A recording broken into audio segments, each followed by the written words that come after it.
नमस्कार, मैं अनुराधा पौडवाल 26 नवंबर को पैनोरमा स्टार सीज़न 6 के कार्यक्रम में पूर्णिया बिहार आ रही हूँ। मुझे पैनोरमा ग्रुप के निर्देशक संजीव मिश्रा जी ने बुलाया है, तो हम सब मिलते हैं पैनोरमा ई होम्स में शाम 7 बजे। नमस्कार। लालू प्रसाद के पीछे पीछे जब नीतीश कुमार दिल्ली पहुंचे तो ये चर्चाएं शुरू हो गई कि आखिर दिल्ली गए क्यों हैं। सबसे पहले चर्चा ये हो रही थी कि नीतीश कुमार लालू प्रसाद के पीछे पीछे गए हैं, क्या दोनों दिल्ली में कोई बड़ी बैठक करेंगे, लोगों से मुलाकात करेंगे, या कोई रणनीति के तहत दोनों गए हैं। इन सारी बातों पर विराम लगा जब ये जानकारी मिली कि लालू प्रसाद जो कि लगातार अस्वस्थ हैं, कई तरह की बीमारियों से जूझ रहे हैं, अपना इलाज कराने गए हैं, तो वहीं दूसरी तरफ नीतीश कुमार भी अपनी आंख का इलाज करने गए हैं। लेकिन नीतीश कुमार के इलाज करने में थोड़ा सा अंतर जरूर था, क्योंकि नीतीश कुमार कई लोगों से मिलेंगे, ऐसा कार्यक्रम भी तय किया गया था। इन सारी बातों के साथ साथ अब जबकि नीतीश कुमार और पूरा देश इस बात का इंतज़ार कर रहा है कि 2024 से सेमीफाइनल जो होने वाला है 5 राज्यों में चुनाव का, यही माना भी जा रहा है, तो इसके बाद किस तरह की राजनीति होगी और क्या कुछ बदलेगा। आपको बता दें कि नीतीश कुमार को लेकर के चर्चाएं सबसे अधिक हैं।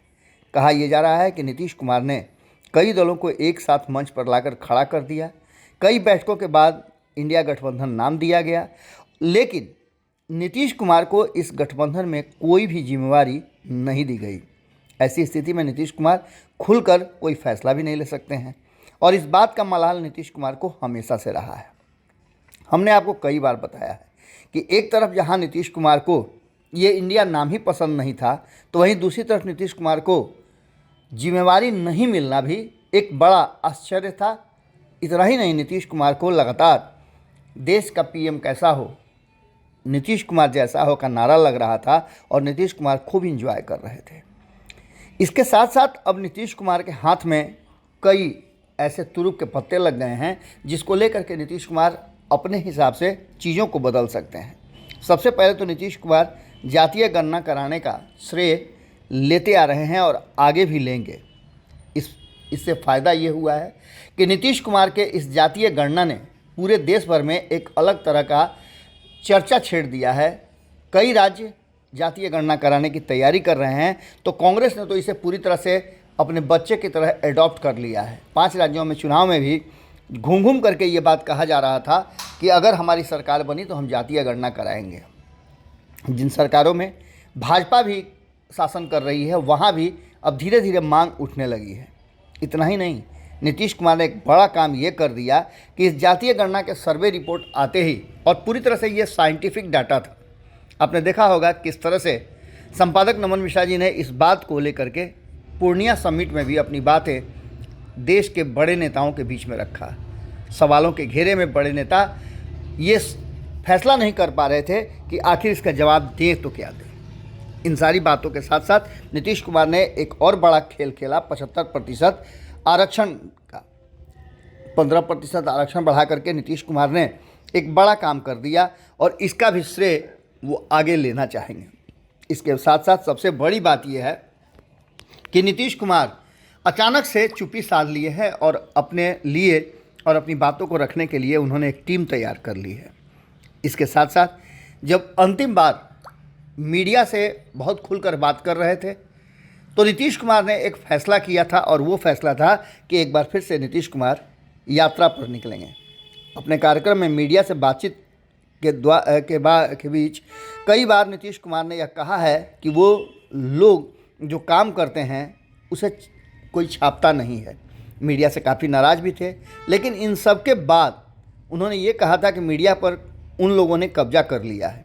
केंद्र के खिलाफ नीतीश कुमार लगातार हमलावर रहे हैं, और ख़ास करके इस मामले में अब वो चुप्पी साध चुके हैं, और मीडिया से बातचीत करने का जो माध्यम है उन्होंने अपने सहयोगियों को दे दिया है।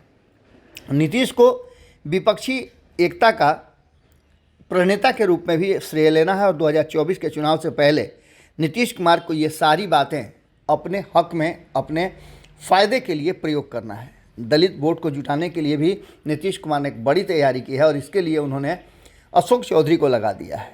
वेटनरी कॉलेज ग्राउंड में यह कार्यक्रम होने जा रहा है। नीतीश कुमार उसका उद्घाटन करेंगे। दलित को एकजुट करने की तैयारी हो रही है। इसकी मुख्य वजह है नीतीश कुमार के पास दलित का ठोस नेतृत्व नहीं है। इसके साथ साथ नीतीश कुमार ने अशोक चौधरी को इसका कमान दिया है, लेकिन अशोक चौधरी से भी स्ट्रेटेजिकल मिस्टेक हो गई है, जिसका घाटा और नफ़ा आगे देखने को मिलेगा। खैर, इन सारी बातों को लेकर के कहा यह जा रहा है कि नीतीश कुमार असल में 75% आरक्षण, जातीय गणना का सर्वे और अन्य चीज़ों को लेकर के जिस तरह से अभी उनके पास 16 सीटें हैं, लेकिन चुनौती ये है कि इस बार जो सीट मिलेगी वो नीतीश कुमार को कौन सी मिलेगी, कितनी मिलेगी, ये सबसे ज़्यादा चिंता का कारण बना हुआ है। हमने आपको खबरों में बताया भी था कि भीतर खाने से जो खबर आ रही है कि नीतीश कुमार कई नई सीटों पर भी अपनी उंगली रख चुके हैं। इसी में एक सीट जो आपको हमने पहले से बताया है कि पटना साहिब का है। पटना साहिब की सीट पर नीतीश कुमार की नज़र है और नीतीश कुमार 2024 के चुनाव से पहले कोई बड़ा फैसला ले सकते हैं। 2024 के चुनाव से पहले पर्दे के पीछे बहुत सारे खेल चल रहे हैं, जिसमें असली खेल की शुरुआत नीतीश कुमार ने भीतर ही भीतर कर दी है। बड़े धमाके की तैयारी हो रही है और 2024 तक नीतीश कुमार रुकने वाले नहीं हैं। अब ये भी बातें कही जा रही है। देखना ये होगा कि क्या कांग्रेस, लालू प्रसाद, वाम दल और देश के वो शेष 34-35 दल नीतीश कुमार को INDIA गठबंधन में रोकने में सफल हो जाते हैं।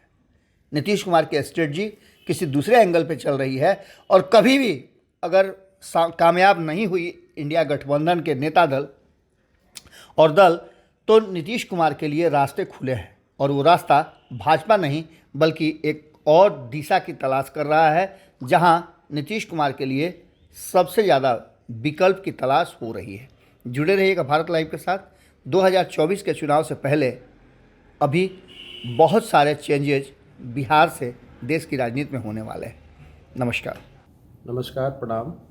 आप जितने भी दर्शक हैं, मैं वीडियो के माध्यम से आप सभी को प्रणाम करता हूं, नमस्कार करता हूं और अपार हर्ष के साथ सूचित कर रहा हूं कि इस बार हम लोगों का जो पैनोरमा स्टार का कार्यक्रम है 6ठा सीजन में है और 6ठा सीजन का कार्यक्रम जो है 24 नवंबर, 25 नवंबर और 26 नवंबर को होने जा रहा है।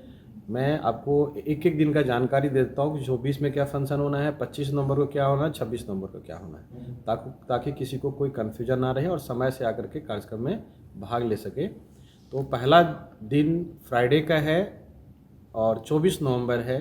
सुबह 10 बजे जितने भी बच्चे पार्टिसिपेट किए थे स्पोर्ट्स में, चाहे वो जिस किसी विधा में हो, क्रिकेट, बैडमिंटन, वॉलीबॉल, टेनिस, शतरंज, जितने भी प्रतिभागी हैं, रनर विनर टीम को आमंत्रित किया जाएगा। वो लोग आएंगे, उनको शील्ड, पारितोषिक और सर्टिफिकेट से सम्मानित किया जाएगा। सबसे पहला कार्यक्रम ये है। फिर दिन में ही हमारा प्रॉपर्टी फेयर है, लोन मेला है, रिटेल्स एक्सपो है, फर्नीचर, ऑटोमोबाइल्स, ढेर सारे लोगों को इसमें आने का मौका मिलेगा और परचेजिंग करने का मौका मिलेगा, कुछ न कुछ अलग स्कीम के साथ में। उसी दिन हम लोग का सीमांचल मीट भी होगा, जिसमें सीमांचल के जितने भी बड़े नेता हैं, चाहे MP, MLA, मिनिस्टर, जितने भी लोग हैं और जितने भी हमारे युवा साथी हैं, वो लोग मंच के माध्यम से सीमांचल की बात रखेंगे। सीमांचल में अभी तक का जो सफ़र है और आगे की क्या रणनीति होगी, उस पर हम लोग चर्चा करेंगे। इसी तरह से 25 तारीख को हम लोगों का सुबह से एक्सपो हमारा कंटिन्यू जो एक्सपो होगा फर्नीचर, ऑटोमोबाइल्स और रिटेल्स का, वो 24, 25, 26 को तो रहेगा।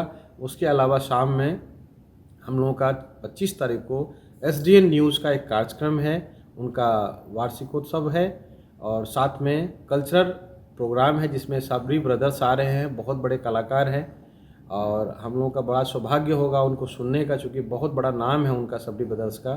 वो लोग आ रहे हैं 25 नवंबर को। एवं 26 नवंबर जो अंतिम दिन है हम लोगों का, उस दिन सुबह से हम लोगों का जो बच्चे प्रतिभागी हैं, चाहे सिंगिंग में, डांसिंग में, ड्राइंग में, उन लोगों को उस दिन फाइनल होगा। रैम्प शो भी बच्चों का होना है, सिंगिंग, डांसिंग, ड्राइंग भी होना है, सभी का फाइनल होगा 26 नवंबर को। शाम में फिर 5 बजे से हम लोगों का लक्की ड्रॉ है।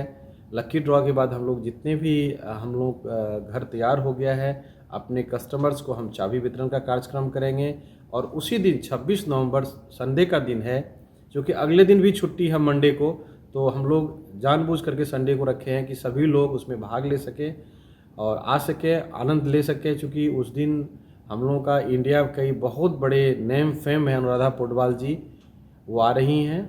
आप सबों के लिए हमने उनको रिक्वेस्ट किया है, पूर्णिया आ रही हैं। और साथ में जो चर्चित आपका सीरियल है भाभी जी घर पे है, उनकी शिल्पा शिंदे जो मेन एक्ट्रेस है उसमें, वो भी आ रही हैं। और भी अन्य ऐसे बहुत बड़े बड़े कलाकार आ रहे हैं जिसको देखने और सुनने का हम लोगों को सौभाग्य मिलेगा। आप जितने भी दर्शक हैं, हमको सुन रहे हैं, हमारे जानकार हैं, रिश्तेदार हैं, कीथ एंड कीन है, कंपनी से जुड़े लोग हैं, कस्टमर्स हैं, जितने भी लोग हैं, मीडिया बंधु हैं, सभी से मैं आग्रह करता हूँ, निवेदन करता हूँ कि 24 नवंबर, 25 नवंबर और ख़ास करके 26 नवंबर का शाम कुछ अलग होगा। हमारे पूर्णिया के लिए बड़ा ऐतिहासिक दिन होगा, तो आप लोग ज़रूर आए। और मैं आग्रह करूँगा, एक चीज़ और मैं बताऊँगा कि आप अपने साथ गेट पास ज़रूर लाएँ। जिनको भी हमने आमंत्रण भेजा है, कार्ड भेजा है, नहीं भेजे हैं, तो आप हो सकता है कि हमसे गलतियां हो गई होगी, आप तक कार्ड नहीं पहुंच पाया हो, तो गेट पास ज़रूर मंगवाएं। और एक चीज़, यदि आपके पास गेट पास नहीं पहुंच पाया है और यदि आपके पास मोबाइल पे सॉफ्ट कॉपी है हमारा गेट पास का, जो आमंत्रण कार्ड है वही हमारा गेट पास होगा। यदि आपके मोबाइल पे पहुंच गया है, नहीं पहुंचा, तो कहीं से मंगा करके आप एंट्रेंस गेट पे, चूँकि बिना गेट पास का एंट्री नहीं है, तो गेट पास अवश्य लाएं। या यदि मोबाइल पे है तो सिर्फ, लेकिन मोबाइल पे सिर्फ फैमिली वाले को अलाउ होगा, बैचलर को अलाउ नहीं होगा।